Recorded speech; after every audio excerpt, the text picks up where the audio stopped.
Hi, Capt Steve for Ocean Life Network, and I love cruising trawlers. I'm on a great example of one that's great for families as well as a cruising couple. It's the North Pacific 49. I'm going to take it on a full sea trial and performance evaluation.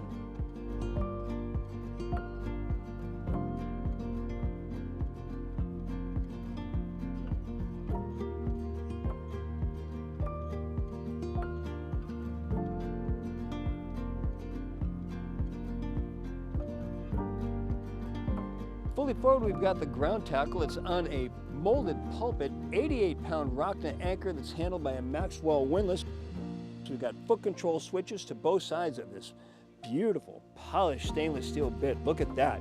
There's storage to the port side, road access to the starboard side. Notice we also have a 50-amp shore power connection at the bow, in addition to the one that's located at the stern. So it doesn't matter if we're bowing or sterning, you can still hook up your connectivity. All of this is on a 9-inch elevated platform, so when we clean everything off, hose everything down, it all does not come onto the main deck.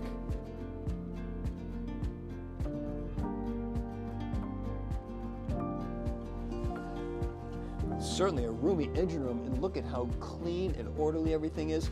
Nothing's complicated at all down here. Clearly there's 2 tanks, one on each side. I like that there are sight tubes so we can see at a glance what our fuel level is.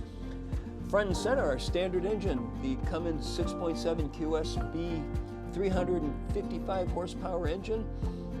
This will take us on a cruise of about 10 knots. If you want to go faster than that, then you can get single engine up to 600 horsepower or twins up to 480 horsepower.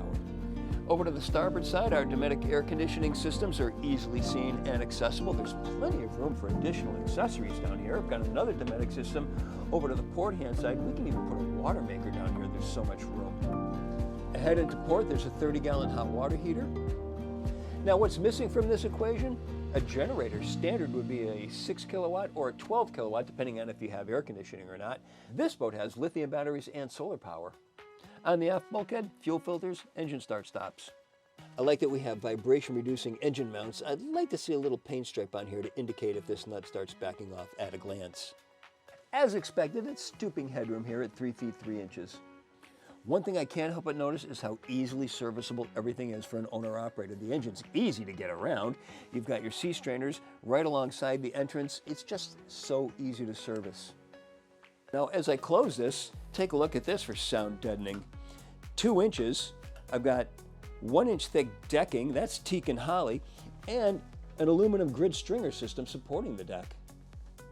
The lazarette becomes another storage area, and it's absolutely huge. We've got the battery for the stern thruster. That's an optional feature, by the way. The bow thruster is standard. There's a hydronic heating system adding heat throughout the boat. Looking in the center, I can see the stern thruster and the rudder post.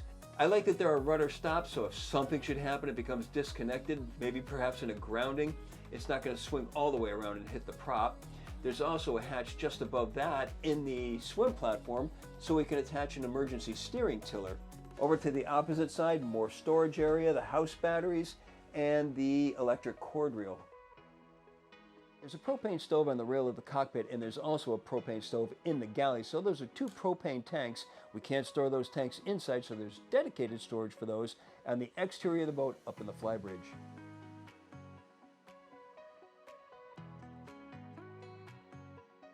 One important thing to keep in mind is that when you get a little bit of momentum going on this boat, it goes a long way. So be very gentle on the throttle. If you've got momentum going forward, hitting reverse isn't going to just stop you. You're still going to drift forward. You don't want to add a lot of power to it. So plan your maneuvers ahead of time. Plan your speed ahead of time. As you're drifting into the dock, you still got a ways to go. Put it in reverse. Start that slowing and stopping process early because there's a lot of weight and a lot of momentum here. And it's easy to do. You just need to be aware of it. Another interesting feature with this momentum is when you're backing out of the dock, you've got a little momentum going in reverse. And in this case, I need to get onto a fairway that's going right off my beam. So I'm backing out. Once you get that little momentum going, put your rudder hard over. And instead of leaning on the thrusters, you just give it a little shot of forward, and before you get any forward momentum or stop that reverse, you'll get a pivot because the boat's got that momentum and so much weight to it, so you'll get that turning effect, and then you can just straighten it out and right out the fairway. I've got 3.5 turns from center to lock, so you're not doing a lot of fast maneuvering on this boat. It's going slow anyway, but it does have a lot of maneuverability because we've got a big prop and a big rudder. So when you do take action on this, it has a lot of effect. So you really don't want a lot of response coming out of this steering wheel. Having the 3.5 turns from center to lock, I kind of like that because it's tempering your actions. Now let's take a look at the numbers that we got during our test runs. Our NP49 Pilothouse was powered with the base 355 horsepower Cummins QSV that was turning a 30/19 four-bladed prop. That combination produced a top speed of 10.8 knots. Of course, top speeds are always the most inefficient, and in the trawler world, even more so. So if we back off slightly to the Cummins recommended 80% load, then we lose only 0.6 of a knot, but gain almost 100 nautical miles. So here's the key. Slower means farther, a lot farther. And displacement cruisers such as this have a characteristic where they have a sweet spot that can be mathematically determined by her waterline length. In the case of the NP49, that speed turns out to be 9.1 knots. Faster than that, and she can't get out of her bow wave without getting on top of the water and planing, which doesn't happen here. So, at her hull speed of 9.1 knots, she's burning 9.4 gallons per hour, which translates into just a hair under 612 nautical miles, all while still holding back a 10% reserve of the boat's 700-gallon total fuel capacity. If you want to have some real fun, drop her down even further.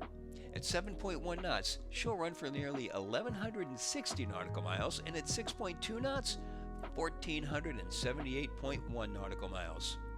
So, what this tells us is that the 49 Pilothouse is very much a distance coastal cruiser. She's not intended to cross oceans, but there are distinct passages available to her. Bahamas, Great Loop, island hopping.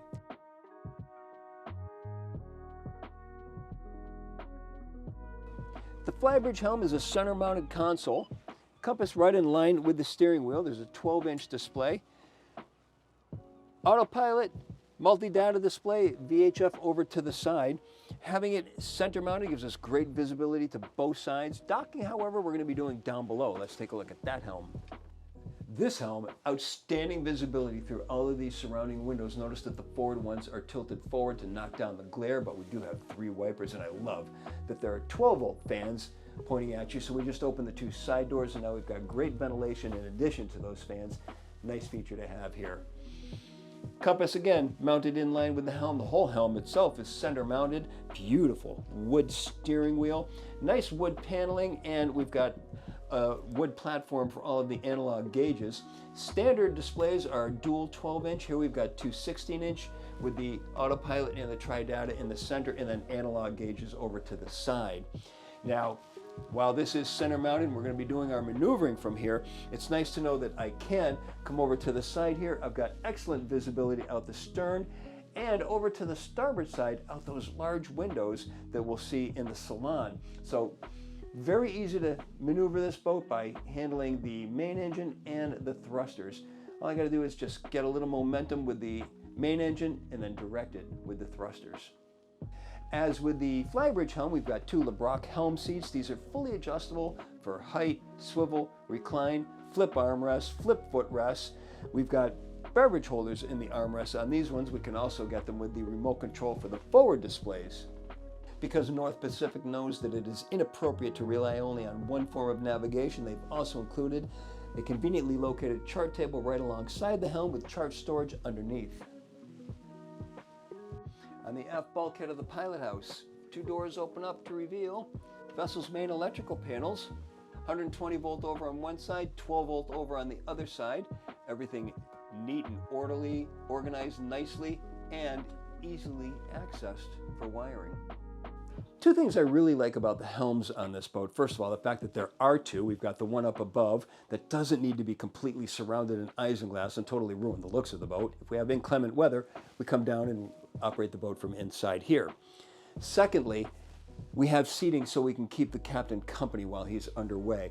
Aside from the fact that we've got an observer seat, there are also the additional seats up in the Flybridge. Plus, we've got this settee located just behind the aft pilot house, and it's a great place to sit and have your guests relax, giving you the same commanding view outside the windows. Additionally, if we're on a long passage, as is typically the case with this boat, this converts into a berth quite easily. All we have to do is lower this table on these high-low pedestals, and then there's a portion here that slides out. Of course, the table will be below at this point, but this will slide out. And now we take these cushions, put them into this position, and now we've got a berth for the off watch. Nice to see that there are opening doors to both sides, and notice that they lock in the halfway position as well. Now let's not lose sight of the fact that this is a trawler. It's got a top speed of 10 knots, a little bit more than 10 knots. So there's not going to be a lot of cranking and banking going on here. What you're going to do is you're going to set the direction, you're going to engage the autopilot, and then your job becomes monitoring everything. And for that, you've got excellent placement, visibility, areas that you can sit and do that. Everything's just made for long distance cruising. I like that there's even beverage holders on the seats. So everything's just so comfortable on this boat. I really do like this. We've got about 1 foot maybe of windblown chop, and on this boat it feels like it's flat calm. It's not having any effect on this whatsoever.